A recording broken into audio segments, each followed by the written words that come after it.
As some of you may know, I consider the Toro Grandstand to be one of, if not the best, stand-on mower to ever be built.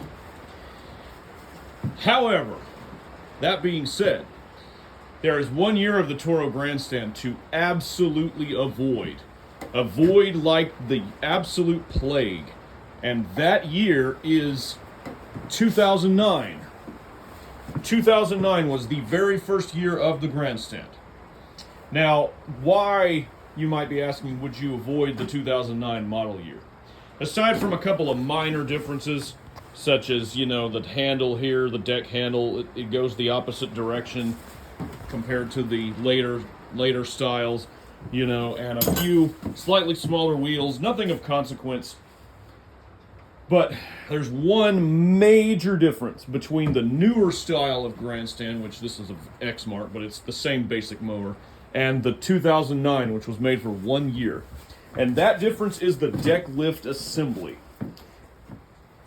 The 2009 uses little gas-charged struts that go inside of the frame here and connect to the lift assembly on the back. This one over here is not on because I'm having troubles with this one here.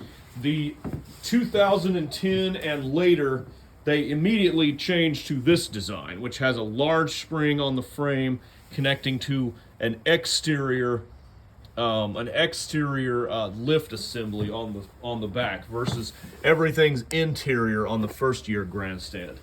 Now you might ask yourself, what is the difference? What does it matter? Well, I'm going to show you why it matters real quick.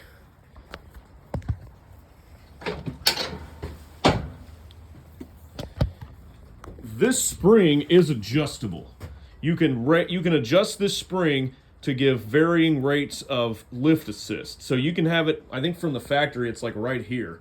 So that deck, it drops down and it's really heavy because on these mowers, the engine and the deck are connected. So the engine and the deck raise and lower.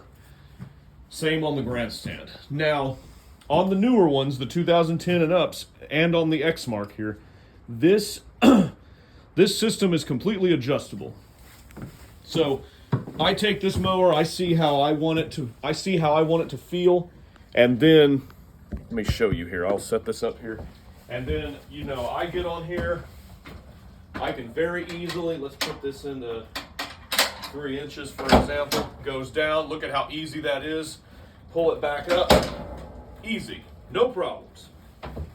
I can do that with almost no effort. However,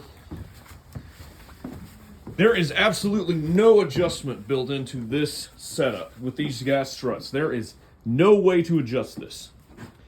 And these shocks do not provide enough lift assist, in my opinion. They don't provide nearly enough lift assist. These are the factory struts that come with these. Aside from being a 1 year design, there is absolutely no information available on these from Toro that I've been able to find or on the internet as to how much weight, how much force these actually have rated for. So let's say the engine's about 88 or 90 pounds and the deck is about 250 to 300 pounds. That's almost 400 pounds, 350 to 400 pounds of weight that's going up and down every time. And I don't know what the factory shocks are rated for. Now, if you notice in one of my past videos, when I first bought this mower, Nicodemus here, I made a series of videos called Fixing the Grandstand, where I deleted these shocks and I added manual springs in a very similar design to mimic the newer models. And that worked. That worked really well. However, it caused some unintended side effects, which I'm about to show you. Just give me 1 second. I need to make a quick change here. So here was the solution that I came up with. Outside springs, one on each side. Now you might be thinking, great, problem solved. And initially, definitely looks that way.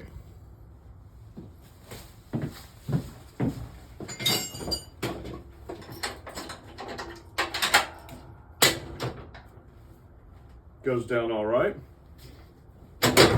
Pulls up. Excellent. However, unintended side effect.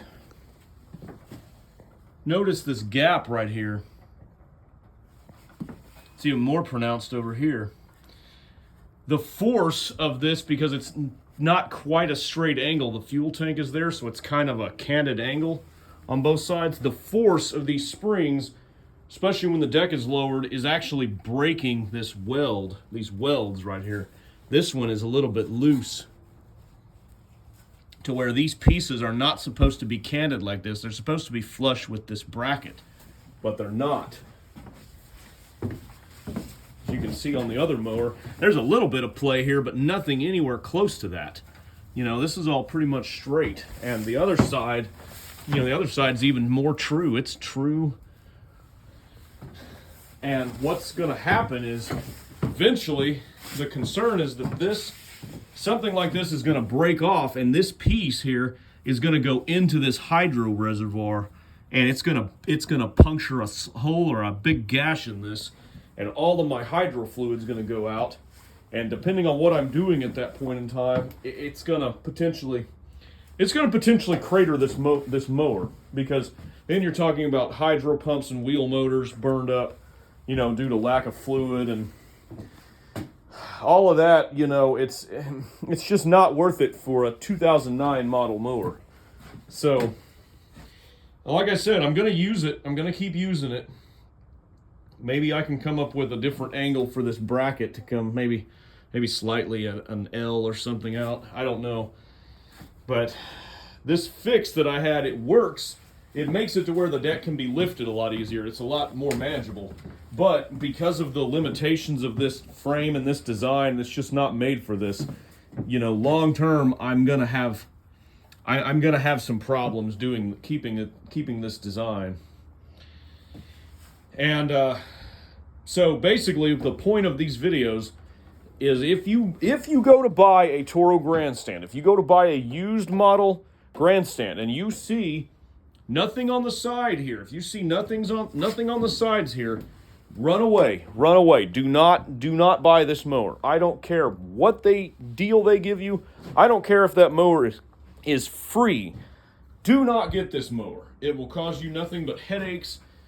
If, you know, being able to lift that deck easily is something that concerns you. If you don't care and you want to just, you know, tear up your bicep and your shoulder, by all means, buy it, get it for free. I don't care. But if you're concerned with that sort of thing, you run away from this machine, because this situation is this is a very problematic situation. Now, if you go to buy that grandstand and it has a spring on the side here, you're good to go. Buy that mower. That is the best mower that's ever been made, in my opinion. Buy that mower. Don't buy this one.